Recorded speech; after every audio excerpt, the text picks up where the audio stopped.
ನಮಸ್ಕಾರ, welcome to ಸುಬ್ಬುಸ್ kitchen. ಇಂದು ನಾವು ಒತ್ತು ಶಾವಿಗೆ ಮತ್ತು ಮಾವಿನ ಹಣ್ಣಿನ ಸೀಕರಣೆ ಮಾಡುವ ವಿಧಾನವನ್ನು ತಿಳಿದುಕೊಳ್ಳೋಣ. ಮೊದಲಿಗೆ 1 ಲೋಟ ತೊಳೆದ ಅಕ್ಕಿ ಹಿಟ್ಟಿಗೆ 1.5 ಲೋಟ ನೀರಿನಂತೆ ಒಂದು ಕಡಾಯಿಗೆ ಹಾಕಿ ಕುದಿಯಲು ಇಡೋಣ. ನಂತರ ರುಚಿಗೆ ತಕ್ಕಷ್ಟು ಉಪ್ಪು ಮತ್ತು 1.5 ಚಮಚ ಎಣ್ಣೆಯನ್ನು ಹಾಕಿ ನೀರು ಕುದಿಯುವ ಈ ಹಂತದಲ್ಲಿ ಅಕ್ಕಿ ಹಿಟ್ಟನ್ನು ಹಾಕೋಣ.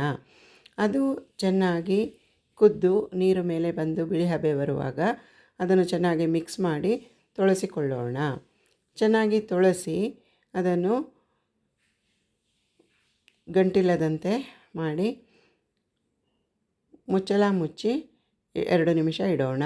ನಂತರ ಇಡ್ಲಿ ತಟ್ಟೆಗಳಿಗೆ ಎಣ್ಣೆಯನ್ನು ಗ್ರೀಸ್ ಮಾಡಿ ರೆಡಿ ಇಟ್ಟುಕೊಳ್ಳೋಣ. ನಂತರ ಶಾವಿಗೆ ಒತ್ತುವ ಉಪಕರಣಕ್ಕೂ ಎಣ್ಣೆಯನ್ನು ಸವರಿ ನಂತರ ಒದ್ದೆಕಾಯಿ ಮಾಡಿಕೊಂಡು ಹಿಟ್ಟನ್ನು ಉಂಡೆ ಮಾಡಿ ಉಪಕರಣದೊಳಗೆ ಹಾಕಿ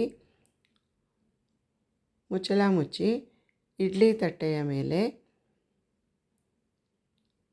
ಶಾವಿಗೆಯನ್ನು ಹೊತ್ತಿಕೊಳ್ಳೋಣ. ಶಾವಿಗೆ ಎಲ್ಲ ಇಡ್ಲಿ ಪ್ಲೇಟ್ಗಳಿಗೂ ಇದೇ ರೀತಿ ಒತ್ತಿ ರೆಡಿ ಇಟ್ಟುಕೊಂಡು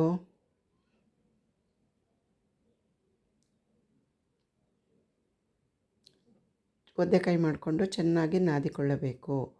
ನಂತರ ಆ ಹಿಟ್ಟನ್ನು ಉಪಕರಣಕ್ಕೆ ಹಾಕಿ ಇದೇ ವಿಧಾನದಲ್ಲಿ ಇಡ್ಲಿ ಪ್ಲೇಟ್ಗಳ ಮೇಲೆ ಶಾವಿಗೆಯನ್ನು ಹೊತ್ತಿಕೊಳ್ಳಬೇಕು.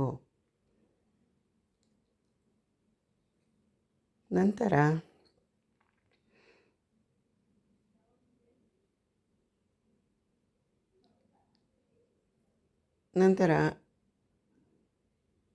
ರೆಡಿಯಾದ ನಂತರ ಇಡ್ಲಿ ಪಾತ್ರೆಯನ್ನು ಒಲೆಯ ಮೇಲಿಟ್ಟು ತಳಕ್ಕೆ ನೀರನ್ನು ಹಾಕಿ ಒಲೆಯ ಮೇಲೆ ಬಿಸಿಗಿಟ್ಟು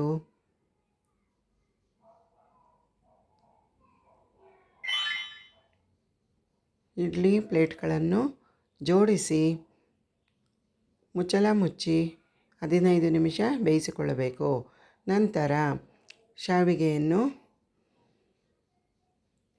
ಒಂದು ಪ್ಲೇಟಿಗೆ ಹಾಕಿ ಮಾವಿನ ಹಣ್ಣಿನ ಸೀಕರಣೆ ಒಟ್ಟಿಗೆ ನಾನು ಸರ್ವ್ ಮಾಡಿದ್ದೇನೆ. ಈಗ ಮಾವಿನ ಹಣ್ಣಿನ ಸೀಕರಣೆ ಮಾಡುವ ವಿಧಾನವನ್ನು ತಿಳಿದುಕೊಳ್ಳೋಣ. ಮೊದಲಿಗೆ